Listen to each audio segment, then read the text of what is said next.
Hey guys, have you ever wondered how to test this kind of OAuth multi-factor authentication flow in Playwright?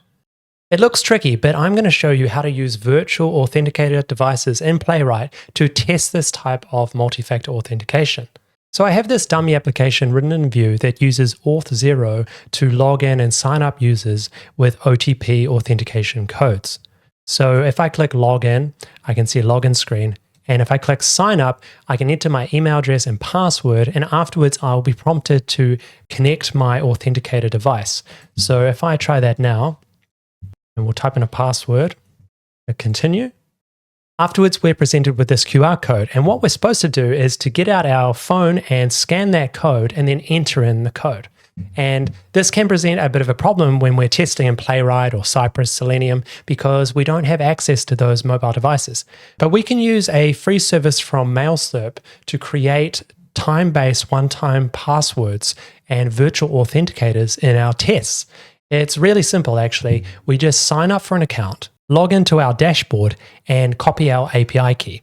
We'll use that with the JavaScript plugin in Playwright to generate time-based tokens and test our sign-up flow end-to-end.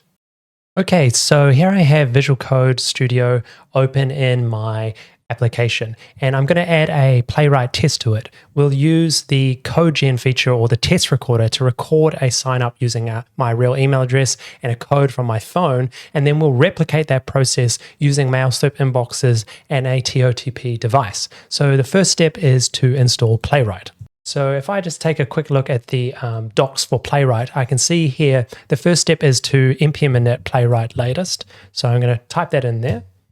Okay, so now that we have Playwright installed in VS Code, and we have actually installed one of the browsers, we can use VS Code to record a test. So I'm going to click Record New here.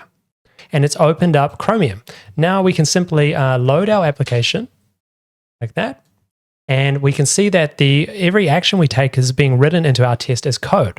So now I'm going to click Login. We can see that it's clicking the Login button. And I'm going to click Sign Up because we want to sign up with a new account. So in here, I can just type an email address of mine. And for the password, we'll say test password 1234, exclamation mark, capital L. So that is our password there. Click Continue.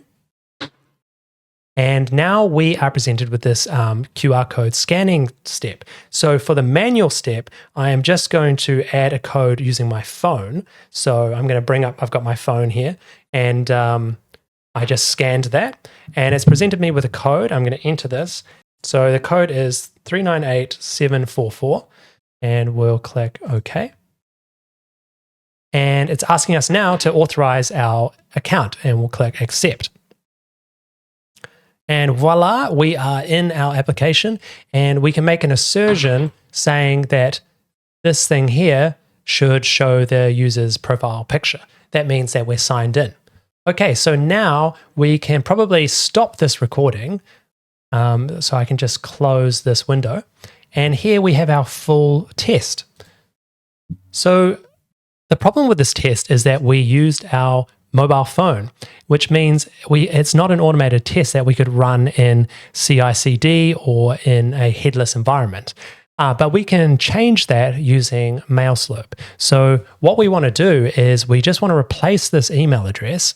We want to say temp email, and we will set a value for that. The password is fine. And the code, we want to replace the code. We'll say OTP code. Okay, so how are we going to create this temp email address? Well, we can do that using the MailSlurp plugin. So to do that, we just open up our terminal and we'll say npm install save MailSlurp client, like that.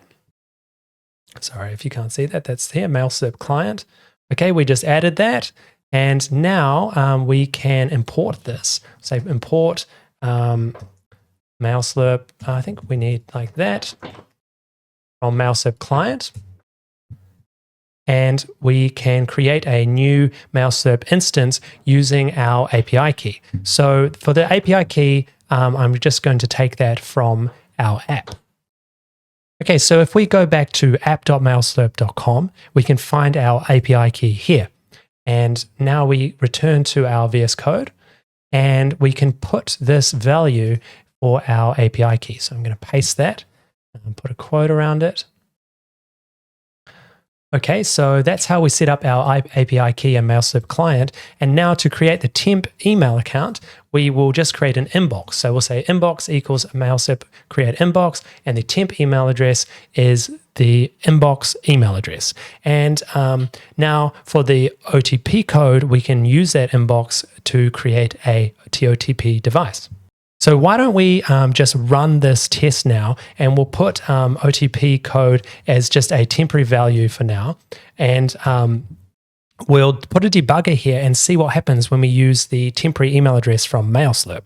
So I have a breakpoint at enter one-time code, and let's run this now, debug test like this. You can see our browser window started and a random email address was entered into our sign-up code, and now we're seeing our one-time password again. Okay, so at this point, we can create a dummy authenticator device. So I've got my recorder activated, and I'm going to click on the trouble scanning, and this will open up this secret code view that we can use to enter a TOTP device connection. And I'm going to click copy code, and it will highlight that code for us. And this highlighted text we can use in the next step.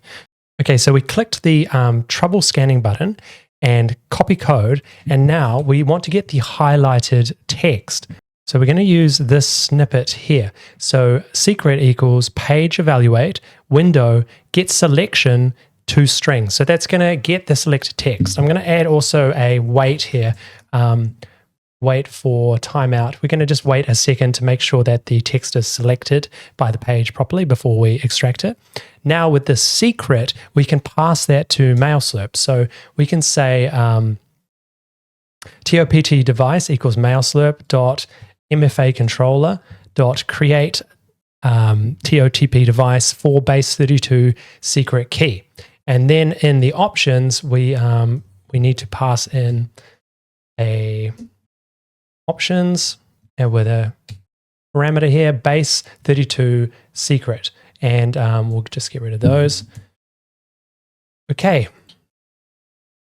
So now we have created a TOTP device, and the next step is to generate a code. So we can now say, here, the const OTP code equals await MailSlurp.mfa controller get TOPT device code, and then we will pass in the ID of our TOTP device.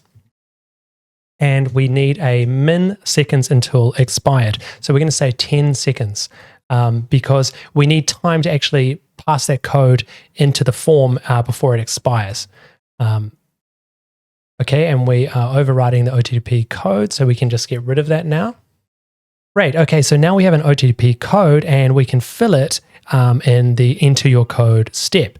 Oh, we need to, this is an object, so we need to put code there like that when we get back a code from the device. Okay, so let's just try that one last time. Okay, copy the code, and it entered in a code. And then it showed us the accept page and accepted the connection. And now we can see a logged in user. Wow. So we just replaced our manual testing with a mobile device and our own email address with a disposable email account from MailSlurp and a multi-factor authenticator device that we created on the fly. Let's watch that one more time because I think it's just so cool that we tested MFA authentication end to end like this. So I'm going to click run test. And here it is. It opens the app, new email address, scans the code from the QR, creates a TOPT device, and now it's waiting for a code. The code was received and entered, the application was connected, and we are logged in. So there you go. That's how you can test an authentication flow involving multi-factor authentication or 2FA and time-based one-time passwords in Playwright. You start by just recording a test with your own email address and mobile device, and then you use the MailSlurp app developer settings, the API key, to create a TOTP device and generate a code. So in order to do that, you do need the npm plugin. You can find it at npm.com, and it's under the name MailSlurp client. And you need to add that to your Playwright tests in order to create these inboxes. The full code for this test can be found online at github.com/mailslurp/examples, and it's under the TOTP folder. And you can find all the code as well as tests in other frameworks like Cypress and Selenium right there. I hope you enjoyed this tutorial, and if you'd like to learn more, check out mailslurp.com.